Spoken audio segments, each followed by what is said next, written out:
Show and tell. It was a Monday morning at West Knob Elementary. Just after the first bell, the classroom lights flickered 3 times. Every child instantly froze.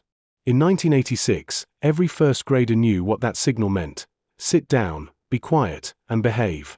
Because Mrs. Beck had arrived. And Mrs. Beck tolerated no nonsense. The heavy hickory paddle hanging above the chalkboard was enough of a reminder.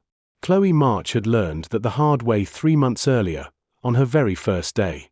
While the other kids scrambled to their seats, she was still spinning in circles with her arms out, giggling like an airplane. That ended the moment her ponytail was yanked back hard. Chloe stumbled, tears welling in her eyes, as the towering figure of Mrs. Beck dragged her to her desk by her hair. "That will be enough of that, young lady," Mrs. Beck barked. "When class begins, you sit down, face forward, and stay quiet. Do we understand one another?"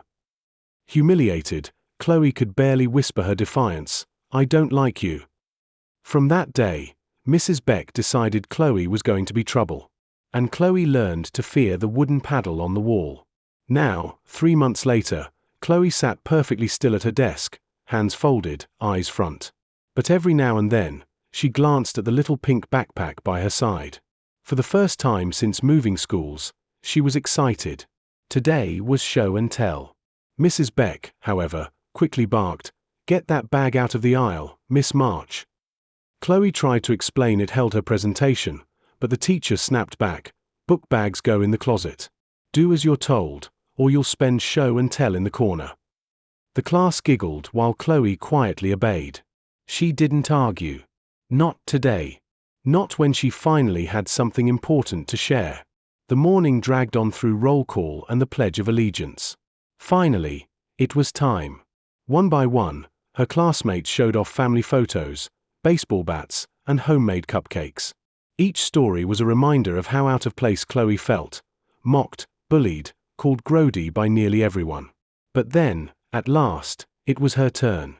Her heart pounded as she carried her pink backpack to the front of the class. Her hands trembled as she unzipped it. Okay. You all know my mommy cuts hair," she began nervously. "She probably cuts some of your mommy's and daddy's hair too. Even Mrs. Beck's." Some kids giggled.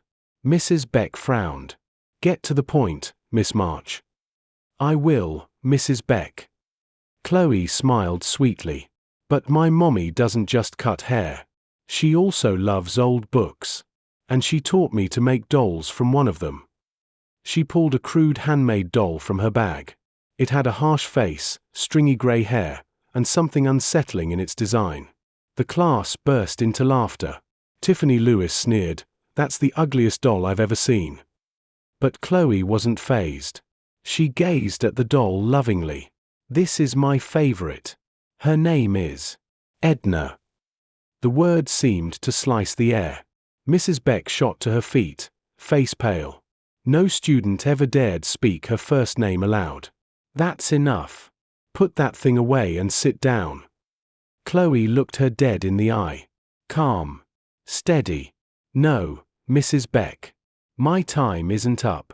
Yours is." The room went silent.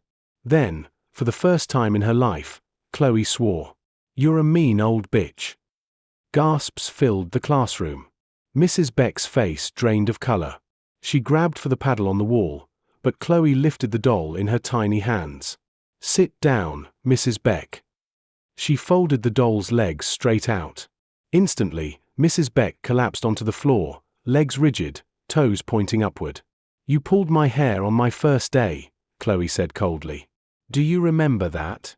How do you like it now?" She pinched the doll's hair between her fingers. Mrs. Beck screamed as her body lifted into the air, hair standing on end as if yanked by invisible hands. Her legs kicked uselessly, her face twisted in terror. The children sat frozen, too afraid to move. Some whimpered. Others stared wide-eyed, unable to believe what they were seeing. Then, with a final shriek, Mrs. Beck fainted. Chloe let go of the doll. Both it and the teacher crumpled to the floor. Chloe turned to face her classmates. Her expression softened into an innocent smile. "I have lots of dolls," she said sweetly. One for each of you. So you better be nice to me." The room stayed silent. No laughter. No teasing. Not anymore. That day, Chloe showed her teacher, and the entire first grade, exactly what she was capable of. And they listened. They believed.